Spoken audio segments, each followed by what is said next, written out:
सपनों का दिव्य लोक एस्ट्रो ड्रीम्स में आप सभी का बहुत बहुत स्वागत है। जय माता दी, जय गुरुदेव। प्रिय दर्शकों, आज मैं आपको स्वप्न के विश्लेषण से संबंधित कुछ विशेष बातें बताने जा रही हूँ, क्योंकि अक्सर लोग इस चैनल पर, जो भी इस चैनल के मेंबर्स हैं, व्यूअर्स हैं, वो अक्सर पूछते हैं कि हमने दिन के समय ये सपना देखा है तो मैम इसका विश्लेषण क्या होगा, या हमने शाम के समय देखा है तो इसका विश्लेषण क्या होगा।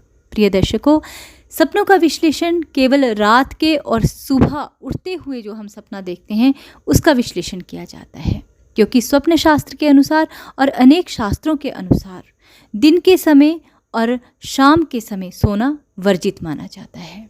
अगर लॉजिकली भी देखें तो दिन को हम जब खाना खा लेते हैं तो हमें सिर्फ 5 या 10 मिनट आराम करना चाहिए। इससे ज़्यादा हमें इतना ज़्यादा गहरा आराम नहीं करना चाहिए कि वो आराम नींद में बदल जाए और आपको सपने दिखाई देना शुरू हो जाएं, क्योंकि जो दिन के समय बहुत ज़्यादा सोता है, ऐसे व्यक्ति का जो खाना है वो ढंग से डाइजेस्ट नहीं हो पाता है, जिसके कारण, क्योंकि हमारी बॉडी की क्रियाएं रुक जाती हैं सोने पे, सिर्फ ज़रूरी क्रियाएं स्टार्ट हो जाती हैं और खाना पचाने के लिए थोड़ा भाग दौड़ करना, चलना फिरना ज़रूरी होता है, जिससे जठर अग्नि हमारी तीव्र रहे और खाना आसानी से पच जाए। तो जब हम बिल्कुल ही बहुत गहरी नींद में दिन को बहुत लंबे टाइम तक सोते हैं तो ऐसे लोगों को धीरे धीरे हेल्थ इश्यूज़ होने स्टार्ट हो जाते हैं, गैस्ट्रिक होनी शुरू हो जाती है, या कोई और हेल्थ इश्यूज़, धीरे धीरे ब्लड इम्प्योर होना स्टार्ट हो जाता है। इसलिए दिन को सोना मना होता है और यही कारण है कि खाने को पचाने में सारा ब्लड लग जाता है, और जिसकी वजह से हम लोगों को, अगर कोई दिन को सोता है बहुत गहरी नींद में तो अचानक से उसकी नींद खुलती है, कोई डरावना सपना देखता है और फिर उसकी नींद खुलती है।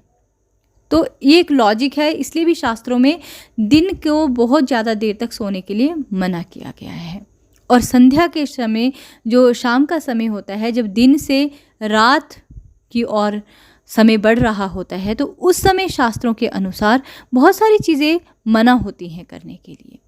जैसे उस समय बहुत ऊंचे ऊंचे स्वर में बोलना मना होता है, उस समय पढ़ना मना होता है, उस समय खाना खाना मना होता है। उस समय क्या करना चाहिए? उस समय मेडिटेशन करना चाहिए, क्योंकि वो एक ट्रांजिशन फेज़ है। आपकी बॉडी में भी वो चेंजेस हो रहे होते हैं जो दिखाई नहीं देते हैं, क्योंकि हमारी जो बॉडी है वो बायोलॉजिकल क्लॉक के अकॉर्डिंग ही चलती है, इस प्रकृति के नियम के अनुसार ही चलती है।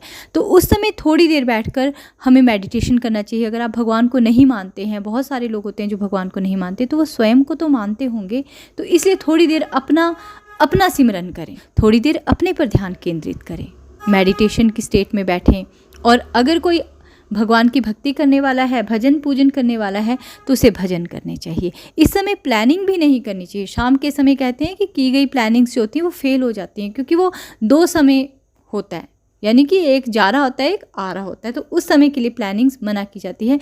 स्थिर समय में किसी भी कार्य की प्लानिंग की जाती है, इसलिए शाम के समय सोना मना होता है।